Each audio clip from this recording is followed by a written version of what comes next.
Okay, so now we are starting with the questions. I think that will be a very interesting part. So the first one is about the favorite topic in the Jyotisha, what is really making you interested and passionate about. So for Sonal, how you would define what's the best thing?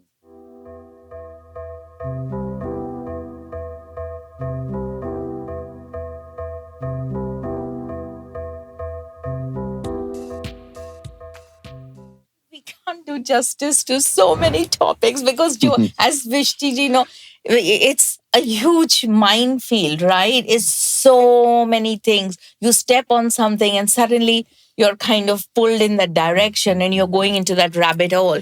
So, but see, what fascinated me was that if you look at all the Rig Veda, all the ancient, really older Vedic texts, they all have references to Panchang. You take Sri Ram, you take Lord Krishna, everything, they all have a tithi. I have grown up in India where everything is centered, every single festival is centered around a tithi, or, we have Amavasya, this, that. It's so ingrained in our psyche that, Diwali, there is no, we light the lamps because it's Amavasya, pitch darkness. The Lakshmi is welcome there. And we, pay tribute to Kali to bless us and all that. It's almost part of it's ingrained in us. Jyotisha is alive and well with us. So for me, the Panchang was a very logical step. And in the villages of South India, and even in Gujarat and Maharashtra, where I come from, the Panchang is always seen. We always see the Panchang. It's like you go to a Kirana Mala shop, which is like a open grocery store, and somewhere along in the dusty piles there'll be like a little booklet of Panchang there. So it's like normal. Can you tell us for which purposes this is used nowadays? Because also, people see for festivals, for birth of children, what is in terms of like the naming ceremony, for travel, anything, you're going from one village to another, they would like to consult the Panchang. And also, for those who don't know, because this may sound exotic, can you briefly tell us what is the Panchang? So Panchang is like one of the 5 limbs, and 5 limbs, primary things, the day of the week, okay, and in the tithi, and all of what the is the 5 tithi? limbs. Tithi is the lunar day, right? Yes, it's the solar and lunar difference. And then you have the Karana, which is the half a tithi, and then you have the nakshatra, and then you have the yoga. Now, coming to the yoga, I'm passionate because I'm just floating the course on the yoga. And what fascinated me about the yoga was, there's not much of material there. There's like a few smattering, a few texts will say something like, this particular yoga gets linked with this nakshatra. But there's no definitive thing about what it entails, what it means to be born on Vyatipat or Vaidriti. Now, the ancients, if you read the Surya Siddhanta, the Vyatipat and the Vaidriti yoga, they were diabolical. It was like Vyatipat is like you have a kind of your life will have a sort of like a fallen, experience in your life. So these yoga are even very powerful even before you enter a Jyotish Kundali, enter into the Kundali. And you may say, I have this yoga, this Dhana yoga, this, that yoga. Hey, focus on the main yoga, because that will give you an entire story of your life. Entire story. It's phenomenal. So that just set me off on like a tangent, on a journey. And then I realized actually it ties up very well with other Jyotish yogas, whether it's Jaimini yogas, Parashara yogas, whatever. So this was like my segue into the simple Parashara yogas, which I would be covering. And then the nakshatra. Now that again is like amazing. I think we are all obsessed with the nakshatra, aren't we? But very few people realize that there is a very it's a hugely predictive tool, the nakshatra. You may well say, well, Sonal is just the devta there, but they have huge significance. Your seventh lord, let's say, is in Ashwini. Ashwini is Ashwin Kumar. And their journey of Ashwin Kumar, you will have that journey through your spouse. It is absolutely a given. Absolutely. Two spouses, highly likely. So, it's so alive. So the nakshatra, I think there's not much of, I just feel there is an ocean out there which is held very secret. And our job is to keep digging in and to sort of connect with it on a very deep Atma level, with the nakshatra and the devtas. And so, yeah, that's been my journey. So, yeah. Yeah, interesting. Yeah. The Panchanga. Okay. Yeah. And I also think that with the nakshatra devatas, and, it actually improves one's way of handling with life and karmas and, you don't have to be a Jyotishi. Just knowing your nakshatra will alleviate a lot of your problems and sins from past life. Yeah, That's my... Yeah. I also see many people are interested into the nakshatra. So yeah, totally. We are waiting for some lectures, revolution courses in on the that. nakshatra Because revolution. there is a big need for that, definitely. Yeah, absolutely. So that's been my journey. But even Vishti loves the nakshatras, right? Oh, yes. We all do. Oh, yes. Spend a lot of time studying it. Yeah. And thankfully, our Guruji has been very kind to help us with understanding them. Yes. I especially like this anecdote that he had shared. On one occasion, a family member had come to see his grandfather, Jagannath Rath. Yeah. And Jagannath Rath looked at the chart of this family member. And he looked and said, look, you have to choose. Jagannath Rath is asking. Do you want to be famous? Or do you want a good, wealthy, happy life? And the family member thought for a second. Young man at the time was debating how he's going to answer this question. Fame versus real happiness. He said, okay, Uncle Ji, for him it was uncle, Give me happiness and a good life. And Jagannath Rath looked at the nakshatra and saw that the Janma nakshatra, moon, was in Revati. And said, Shani is born during this nakshatra. Yes. Now, somebody will say, look, Mercury is the Lord. Yeah. No, we're not talking about lordship. We're talking about a separate style where 9 of these nakshatras are birth nakshatras of the grahas. Absolutely. Beautiful. And Jagannath Rath gave Shani Graha mantra to this person. And he said, do this every day at Brahma Muhurta. No matter what, do it. From Orissa, where this young man was living at the time, he now lives in one of the posh places in the UK, in London.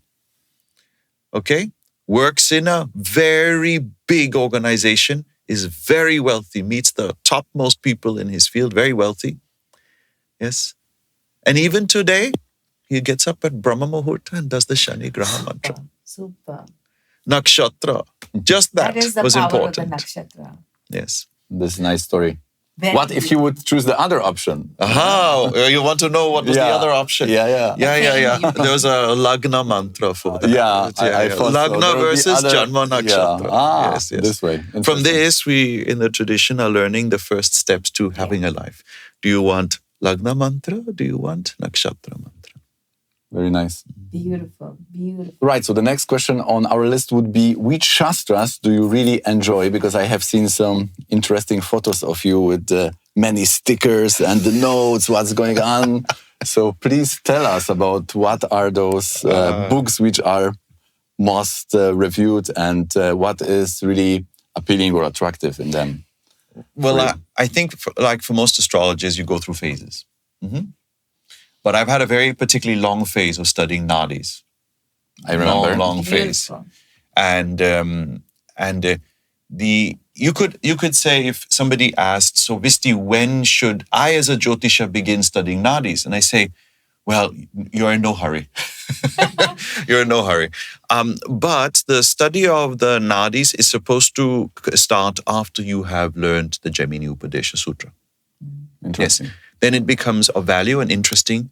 In our tradition, we even introduce the Nadi scriptures during the teaching of the Jaimini Sutras. We don't really introduce it while studying Parashara Sura Shastra. We introduce other books. We introduce Saravali. We introduce, to some extent, Jataka Parijata. Then we start introducing Sarvata Chintamani a little bit. Here we are careful to use them also to compare. To compare what they have with Parashara.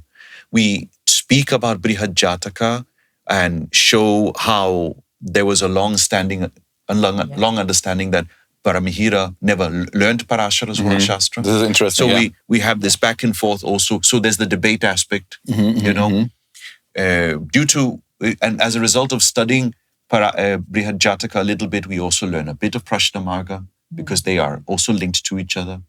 Where Saravali was the antithesis to Varamahira as well. You could call it the Saravali's work was a reaction. Kalevarma was a reaction to Brihajataka. So all of that debate and discussion to forget the foundations right is taught in Parashara. These are very interesting things because they are not available. For me, it's very interesting how all those schools, they are competing with each other. They are commenting on each other. Yeah, exactly. This is very interesting. Debating with each other. One trying to establish authenticity of the subject. And so there is a lot back there. Just that school of Brihajataka is very interesting to study for us as well. But leaving that aside, so if coming back to what I wish to focus on, it is nadis. Absolutely, nadis. And the reason is because the structure of the nadis is not given in the form of principles. Where for most of the Jyotish studies that we go through, we are going through studying a principle and we're applying it to a chart. Principle and applying to a chart. By the time you are ready to study nadis, you should know the principles so you can guess which principles they're using to give the predictions of the chart. Because you will be told in the nadis a certain position of planets and predictions, but not the principle behind the prediction. And the beauty of doing that is that you start developing an understanding of how these principles are adapted to chart analysis. So essentially, what are they? They're chart analysis. Yeah, and it's like reverse engineering. No? You're reverse engineering so that you can adapt your chart analysis to that level that is being given. Because in the Nadi Shastra, they assume you know all the divisional charts by hand, and the principles for all divisional charts by hand, and the principles for the yogas by hand, and the principles for positions of planets by hand, and how the lagna affects these planetary positions. All of that is assumed in the nadis. So now it's time to grow up and use that information. Yes. Can you tell shortly why, because this is also very interesting, why it is expected that you have all the Vargas rectified when you use the Nadi? No? This is the higher Varga. Yes. This is very quite good question. Interesting. Yeah. Very good question. There are two schools of Nadi. One, where they say the Nadi Amsha is the D150 chart, 150. So imagine, as people speak of up to D60 chart rectification. So here we're seeing, can you make your chart rectified up to the D150? So that's a very, very short span of time. I think people say it's about 48 seconds. And they have, in the Nadi, there's something called Ardha Nadi Amsha, half Nadi Amsha, which means D300. So that's now down to 24 seconds of accuracy. And we work on something called Vigati Graha, and that Vigati Graha is also down to 24 seconds. And they speak of in the Nadis taking portions of this Vigati Graha. And they usually divide it into either 4 or 6 portions. So that means from 24 seconds, you can come down to, what's that going to be, 4 seconds? Or 6 seconds, depending on which division you have. Usually it's 4 portions of 6 seconds each. So And so this is the level of Nadi Amsha. This is the accuracy there. So when somebody asks, we need divisional charts to be accurate, well, yes, if you're reading at the level of Nadis, which is supposed to be absolutely your final fate of life, this is the level. Very good point, because many people, they think that we bother the clients with the need for rectification, but we have to imagine that they are texts which operate only after the rectification, right? So if you rectify the chart to D150, then it implies that it is rectified all the Vargas up to D60, right? So let's say we bring this a bit forward, and it's an interesting question you put across in that. There's a question in what you just said. Yeah. Like when a client is wondering why we're using all these technicalities to read charts, it's because they might be assuming, aren't we just using our psychic powers at the end of the day anyway? Very nice right? point, yeah. And we had that discussion, I think. We were talking about that. That's an interesting question to bring up about people and psychic powers and things like that. And and I get that question sometimes, like how important is sadhana for an astrologer? Only after the rectification, right? So if you rectify the chart to D150, then it implies that it is rectified all the Vargas up to D60, right? So let's say we bring this a bit forward, and it's an interesting question you put across in that. There's a question in what you just said. Yeah. Like when a client is wondering why we're using all these technicalities to read charts, it's because they might be assuming, aren't we just using our psychic powers at the end of the day anyway? Very nice right? point, yeah.